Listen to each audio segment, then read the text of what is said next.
Peluang Indonesia untuk bisa melangkah ke Piala Dunia memang sejatinya jauh lebih berat. Meski begitu, segala kemungkinan tentu masih bisa terjadi.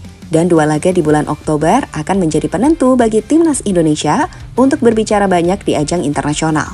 Bagi peluang Indonesia menuju panggung dunia, tinggal maknyuk. Dan rasanya eman-eman kalau nggak memberikan hasil maksimal di lapangan.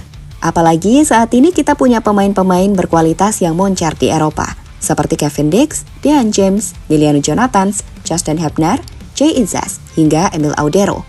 Dan Emil baru-baru ini seolah memberikan pesan khusus untuk bisa tampil maksimal di babak round 4 mendatang. Sementara di sisi lain, Ole Romani yang sempat dilaporkan bakal absen di babak round 4 telah memberikan pesan bahagia. Kemungkinan prediksi itu dipatahkan oleh Ole Romani karena dia bisa saja pulih lebih cepat. Sedangkan dari situasi Timur Tengah yang makin memanas, Qatar dan Arab Saudi cukup pasrah bila nantinya babak round 4 dikaji ulang dengan memindahkan venue di tempat netral.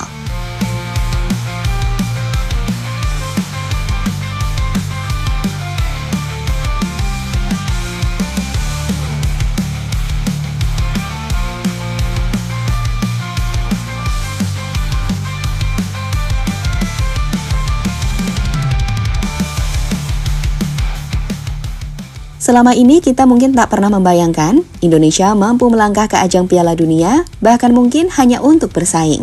Namun masuknya banyak pemain keturunan, suka tidak suka, memang telah mengubah kekuatan timnas. Dari tim yang dulunya diremehkan, menjadi tim yang mulai diakui kualitasnya di kawasan Asia. Mimpi besar pun mulai ditulis, dengan langkah terdekat adalah melangkah ke ajang Piala Dunia. Sekarang harapan itu ada di tangan para punggawa Garuda, dipimpin oleh sang kapten Jay Izzas yang akan memegang kendali di lini belakang dan menjadi tulang punggung tim. Dan seperti kata Jay Izzas, 2 match di round 4 akan menjadi pertandingan besar dalam hidup setiap pemain yang ada di timnas Indonesia. Maka dari itu, segala kekurangan di 2 pertandingan FIFA Matchday kemarin pastinya akan sebisa mungkin ditingkatkan.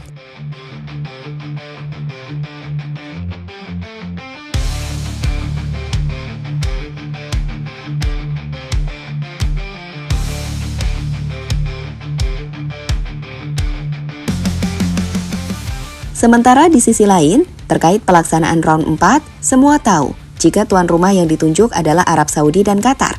Akan tetapi, FIFA dan AFC akan meninjau lagi, tergantung situasi dari Timur Tengah sendiri yang memang sekarang panas lagi, terutama usai Israel secara mendadak menyerang Qatar.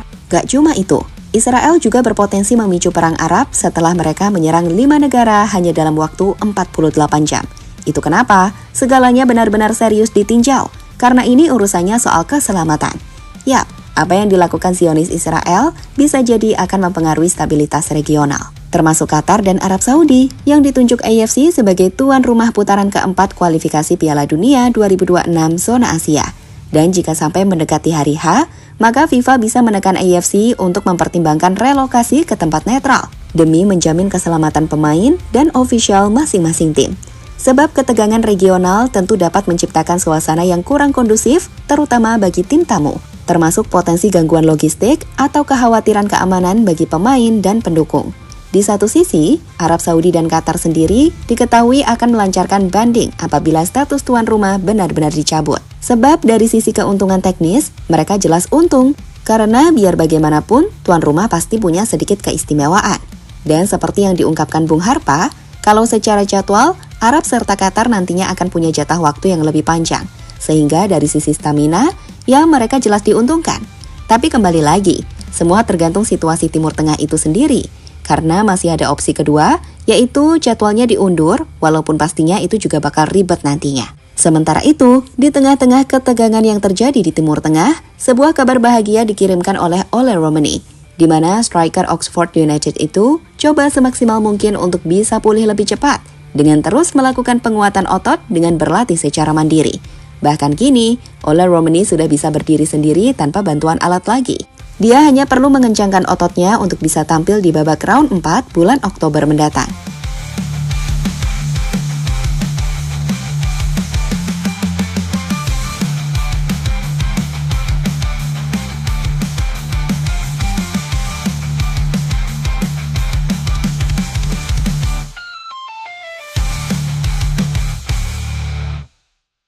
Sementara itu, kiper timnas Indonesia Emil Audero seolah memberikan pesan kepada calon lawan Indonesia di babak round 4 mendatang. Emil sangat antusias menatap putaran keempat kualifikasi Piala Dunia 2026, sebab itu akan menjadi kesempatan timnas Indonesia membuktikan diri pantas tampil di Piala Dunia 2026. Kami memiliki fase yang sangat penting di bulan Oktober. Kami bukan favorit, tapi kami akan menarik untuk mencoba mengamankan tempat di Piala Dunia yang akan menjadi momen bersejarah, ungkap Emil Audero dikutip dari laman resmi Cremonese. Emil sendiri musim ini tampil cukup gemilang bersama tim promosi tersebut. Bahkan, baru-baru ini, Emil membawa Cremonese clean sheet di kandang Hellas Verona. Emil Audero tampil luar biasa saat Cremonese menahan tuan rumah Verona 0-0 di Stadio Marcantonio Bentegodi, Senin 15 September 2025. Ia tampak sangat sibuk di laga ini. Dia sudah harus membendung setiap bola tembakan sejak menit awal. Mengingat bermain away, Cremonese lebih dominan bertahan. Alhasil, kiper 28 tahun ini jatuh bangun mengawal pertahanan Cremonese yang mendapatkan banyak ancaman dari tuan rumah. Namun kekalahan dapat terhindar setelah Audero bikin 9 penyelamatan. Bahkan FotMob memberikan Audero rating 8,7. Ini menjadi catatan paling tinggi di antara seluruh pemain yang tampil. Ia menjadi MVP, dalang dibalik perebutan 1 poin bagi Cremonese. Audero membuat 9 penyelamatan, yang 6 diantaranya punya potensi bikin gawang Cremonese kebobolan. Laga ini juga menandai pertama kalinya kiper timnas Indonesia itu membuat clean sheet di Serie A 2025-2026. Menariknya, berkat tambahan catatan 9 penyelamatan itu, Emil Audero menjadi kiper yang punya save terbanyak di Serie A Italia. Hingga pekan ketiga Serie A Italia berakhir, penjaga gawang kelahiran Mataram ini bertengger di puncak daftar kiper dengan jumlah penyelamatan terbanyak, mengalahkan nama sekaliber David De Gea. Menukil dari Kicksat, kiper berusia 28 tahun itu kini telah membukukan total 17 penyelamatan dari 3 laga. Sebuah angka yang belum bisa disaingi oleh kiper-kiper top lainnya di Liga Italia. Dan apa yang ditunjukkan Emil di pentas Serie A musim ini seolah menjadi bukti nyata kalau Indonesia siap bersaing di babak round 4 bulan Oktober mendatang. Indonesia kini bukan lagi tim lemah yang takut akan permainan licik Timur Tengah. Mereka akan melawan dengan kualitas seperti halnya yang pernah dilakukan oleh timnas Jepang. Prova a spedirla a centro area dove c'è di campo molto pericolosa alla Cremonese. C'è un gran pallone per l'inserimento di Bradaric, uscita play Giovanni into his stride, who's there again. Dan terlepas dari apapun, meski sampai detik ini belum ada konfirmasi lanjutan soal bagaimana nanti round 4 karena ya memang masih dalam tahap peninjauan. Tapi melihat sikon yang ada, pastinya revisi itu akan tetap dilakukan. Entah dari sisi jaminan keamanan dan lain-lain. Dan semisal ada perubahan, terus Arab sama Qatar protes ya terserah.